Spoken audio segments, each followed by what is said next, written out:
Alhamdulillahirrahmanirrahim, Ramadan adalah bulan tarbiyah, bulan belajar. Bagaimana kita memantapkan ibadah kita dengan mempelajari tentang ilmu-ilmu agama, terkhusus lagi untuk memantapkan ibadah puasa kita dengan mempelajari ilmu yang berkaitan dengan ibadah puasa. Tepuk tangan dulu dong. Maka sebanyak tidak ada kata terlambat untuk kualitas, apalagi menuju di 10 akhir Ramadan, apalagi kita sudah berada di tengah-tengah, bagaimana kita memantapkan ibadah kita supaya lebih bagus lagi dari sebelum-sebelumnya. Jamaah, jangan sampai kendor semangat kita dalam berpuasa disebabkan karena merasa sudah pertengahan lagi. Biasa kan ibu-ibu di awal Ramadan kari ayam, pertengahan Ramadan mie kari. Udah berubah. Jamaah. Pertanyaan yang senantiasa timbul. Sebenarnya apa sih patokan atau tanda berbuka puasa selain suara azan, apalagi buat saudara muslim yang kita tinggal di negara-negara yang minoritas dan susah mencari mesti yang benar. Kalau kita dengar enak Bu, kalau di Indonesia asalnya bersaut-sautan. Apalagi kemarin saya buka puasa di Batam. Di Batam di Pulau Karimun, itu bagus banget. Pada saat kita buka puasa ada sirine.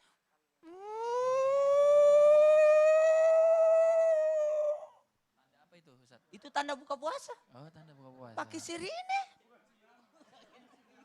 Bukan, tanda sirine. Sahur juga begitu, waktu imsak. Gitu. Jemaah.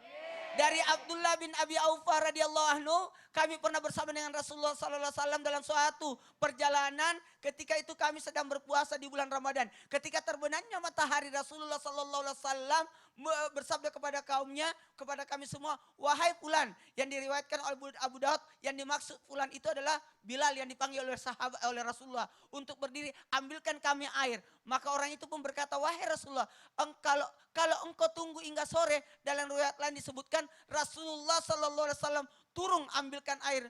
Wahai Bilal pun turun, kemudian Nabi pun minum. Apa artinya? Tanda datangnya yang namanya akhir berpuasa atau tanda untuk bisa berbuka pada saat matahari sudah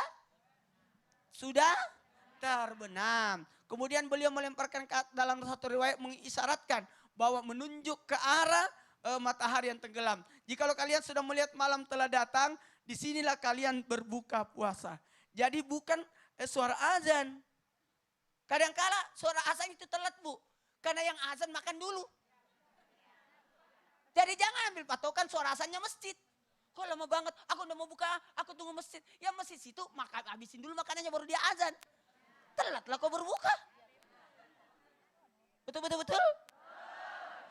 Jamaah. Jadi kalau kita berbuka puasa patokannya adalah matahari terbenam. Jika malam menjelang di sinilah siang pergi dan matahari terbenam, maka orang yang berpuasa hendaklah berbuka puasa. Kemudian segeralah untuk, mohon maaf, ketika datangnya malam. Salat itu ada 5, masing-masing mempunyai waktu. Mulai dari subuh hingga waktu duhur, dari mas asar maghrib isya. Ini apa sih? Jadi intinya adalah kalau buka masalahnya puasa gini, itu dipercepat. melihat kalau kita di Indonesia 12 jam, tapi di Amerika, waktu Iya. itu di Amerika. Iya, oh siapa di Amerika? Aku lihat orang di Amerika. Orang Amerika di ya. TV, Kirain itu Ustaz. 16 jam loh. Ya Allah. Mereka berpuasa 16 Iya, jam. Ustaz. Ada malah 18 jam. Kalau di Inggris berapa jam?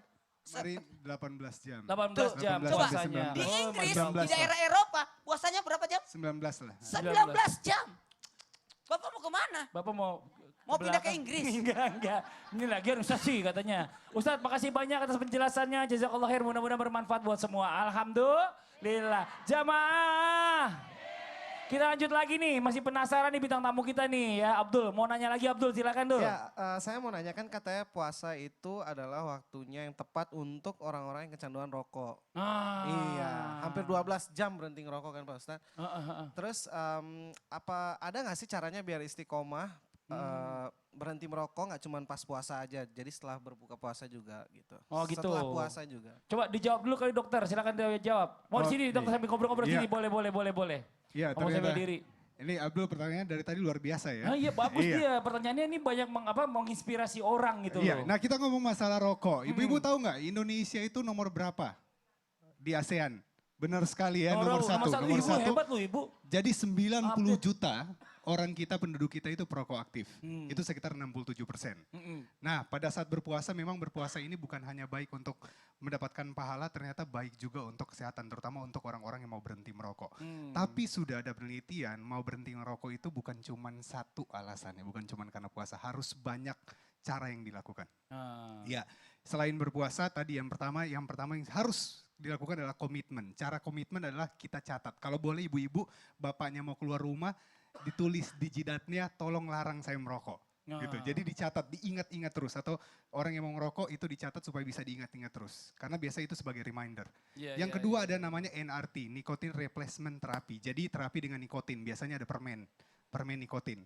Nah, yang kedua hindari faktor penyebabnya. Faktor penyebab terbesar itu dua biasanya. Apa tuh? Teman ngerokok karena ada temannya yang mancing-mancing. Yang kedua adalah makanan atau minuman. Biasanya makanan pedas, setelah makan pedas orang suka ngerokok. Yang kedua itu kopi. Ya, hindari dulu yang mencetus itu, ya. Terus yang ketiga itu adalah reduce stress atau turunkan stres. Kadang orang ngerokok itu karena stres. Ada yang nggak biasa ngerokok karena stres, dia mencoba untuk ngerokok. Astagfirullah. Nah, yang terakhir adalah bikin komunitas. Komunitas itu adalah komunitas yang mau berhenti ngerokok bareng-bareng, jadi bisa lebih mudah untuk berhenti. Masya Allah, itu dia. Tepuk tangan dong, Gitu. Bu. Nih, ibu-ibu senang banget nih, ya Bu ya. Yang suaminya mungkin di rumah suka ngisep-ngisep rokok nih Bu. Ini Masya Allah, jazakallah khair, makasih Iya, banyak. terima kasih. Dokter atas penjelasannya, ini mudah-mudahan bermanfaat buat semua. Alhamdulillah. Jamaah. Nah ini sekarang nih penting nih, saya pengen tahu nih, ada nggak sih menu sehat untuk berbuka puasa untuk keluarga nih? Selain daripada kurma ya tadi ya, terus kismis dan juga madu yang bisa atau mungkin mudah buat di rumah. Kita minta penjelasan kembali dari guru kita, Ustadz Febri Sugianto, mohon izin waktunya silakan. Mas Fadli, ya baik. Menu untuk sehat, sebenarnya Ramadan itu sudah sehat. Karena pola makannya sudah baik.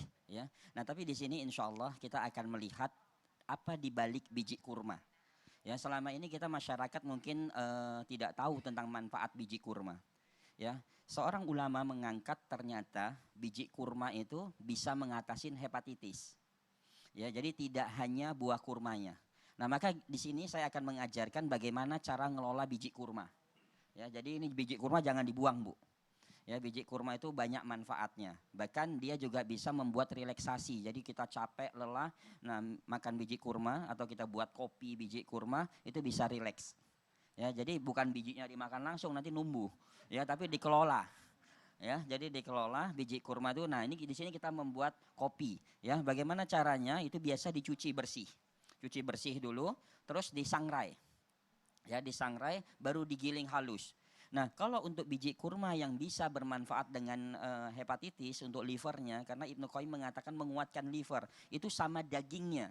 Jadi nanti daging kurmanya itu di blender, nah bijinya dijadikan kopi, ya itu berbarengan. Jadi ketika dia makan nanti daging kurmanya, terus minumnya pakai kopi kurma. Ya, jadi ini banyak sekali manfaatnya.